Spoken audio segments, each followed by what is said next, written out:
Good morning. This is a recording for Tuesday, March 26th. Yesterday we touched on the idea of ordinary courage, the courage to speak from our hearts. Brené Brown says that the idea of ordinary courage speaks to the importance of telling our stories. And it is especially difficult to practice ordinary courage in today's culture of shame. A culture full of fear, blame, and disconnection. And in this series, we will learn and start practicing the strategies that will help us reclaim our courage and power, and perhaps even start to change the culture itself. Our whole culture teaches us about shame. It dictates what is acceptable and what is not. And we were not born craving perfect bodies. We were not born afraid to tell our stories. We were not born with a fear of getting too old to feel valuable. Shame comes from outside of us, from the messages and expectations of our culture. What comes from the inside of us is a very human need to belong and to relate. We are all wired for connection. It is in our biology. As infants, our need for connection is about survival. As we grow older, connection means thriving, emotionally, physically, spiritually, and intellectually. Connection is critical because we all have the basic need to feel accepted and to believe that we belong and are valued for who we are. Shame unravels our connection to others. In fact, shame is the fear of disconnection, the fear of being perceived as flawed and unworthy of acceptance or belonging. Shame keeps us from telling our own stories and prevents us from listening to others telling their stories. We silence our voices and keep our secrets out of fear of disconnection. In fact, hearing someone talk about a shaming experience can sometimes be as painful to us as actually experiencing it for ourselves. Empathy and compassion are critical components of shame resilience. Practicing compassion allows us to hear shame. Empathy, the most powerful tool of compassion, is an emotional skill that allows us to respond to others in a meaningful, caring way. Empathy is the ability to put ourselves in someone else's shoes, to understand what someone is experiencing, and to reflect back that understanding. When we share a difficult experience with someone, and that person responds in an open, deeply connected way, that is empathy. Developing empathy can enrich all our relationships. And the prerequisite for empathy is compassion. We can only respond empathically if we are willing to hear someone's pain. We sometimes think of compassion as a saint-like virtue. Well, it's not. In fact, compassion is possible for anyone who can accept the struggles that makes us human, our fears, imperfection, losses, and shame.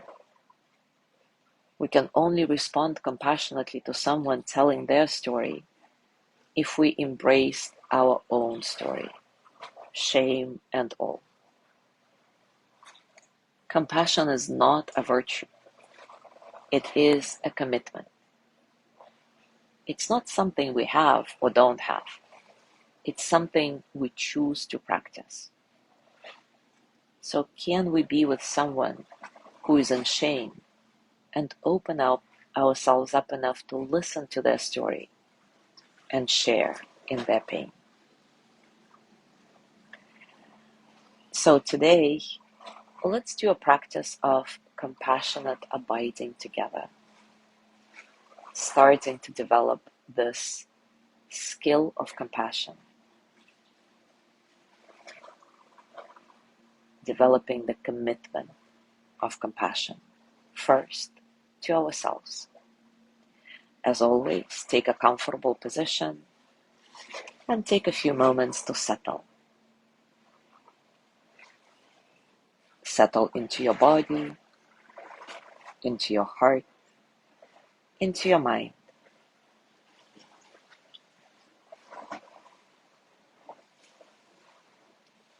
Settle into this moment, right here, right now. Allow your breath to be soft and natural. See if you can find a sense of spaciousness, a sense of freedom in your breathing, letting all the experiences of the present moment flow through you as energy that they are, without struggle.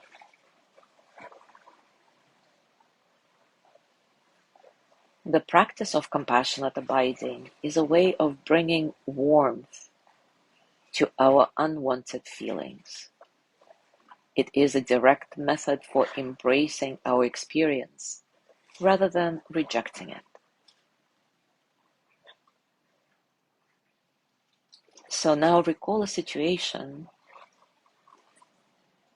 in which you have a lot of unwanted feelings. Maybe it's something shameful. What is the situation for you? Where do you feel it in your body? Do those feelings have any texture, any color?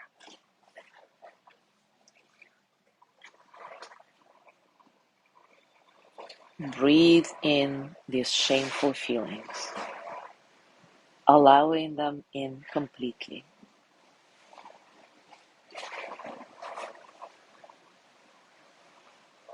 Opening to them without fear.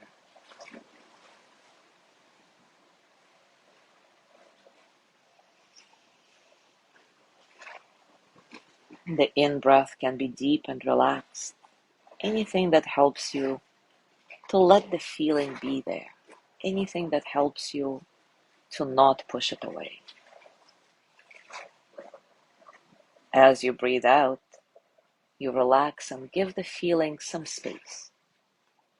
The out-breath is not a way of sending the discomfort away, but rather it's about ventilating discomfort, loosening the tension around it, becoming aware of the space in which this discomfort is occurring.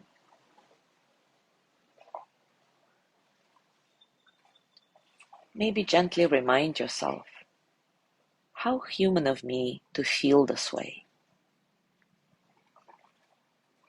How human of me to want this feeling to go away.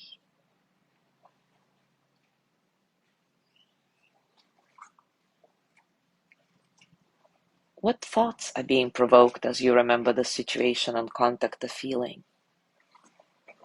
Can you bring some kindness to yourself here?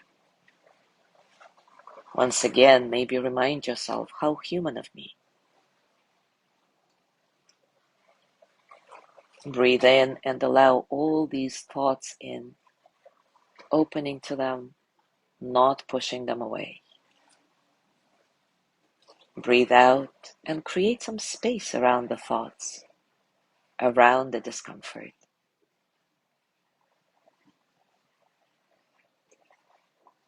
Gently remind yourself, how human of me to think this way. How human of me to want these thoughts to go away.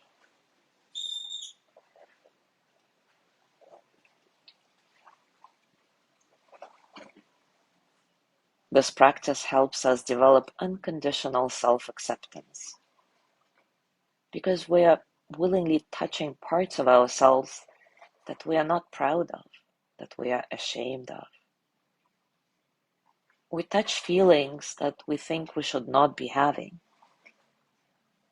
Feelings of failure, shame, rage, all those politically incorrect feelings like racial prejudice, disdain for people we consider ugly or inferior, sexual addiction, phobias. We contact whatever we are experiencing and go beyond liking or disliking by breathing in and opening. Then we breathe out and relax. This process has a leaning in quality. Breathing in and leaning in are very much the same. We touch the experience, feel it in the body, and we breathe it in. And by doing this, we are transmuting hard, reactive, rejecting energy into basic warmth and openness. And as we breathe out, we continue to experience what's happening. It's a way of working with our negativity that appreciates that the negative energy per se is not the problem. We all have it.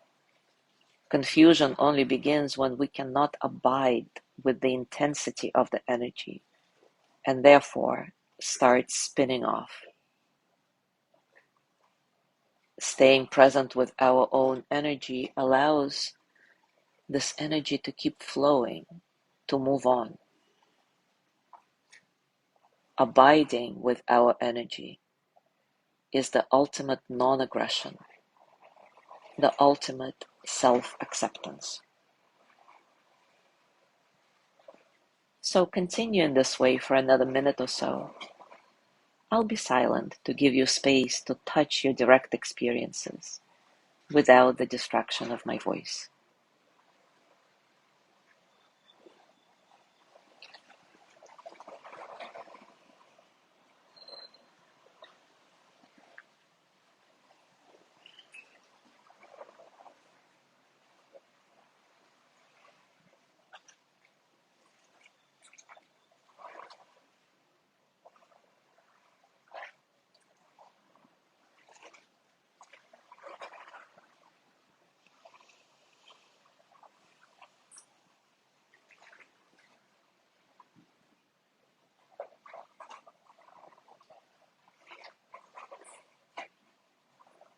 Now gently let go of your practice. As always, scan your body and notice what's going on for you right now, physically, emotionally, mentally. How are you, really? As you go through your day today, I invite you to continue with this reflection. Shame comes from outside of us, from the messages and expectations of our culture. What comes from the inside of us is a very basic human need to feel accepted and to believe that we belong. We are valued for who we are. We are enough. So does this practice of compassionate abiding help you relax into the sense of I am enough? Enjoy your discoveries, and as always, you're welcome to share them in the comments here or in our private group, Mindful Morning Private Circle. Thank you so much for being here today. Tomorrow is Wednesday, Lorna's breathing practice, and I will see you on Thursday.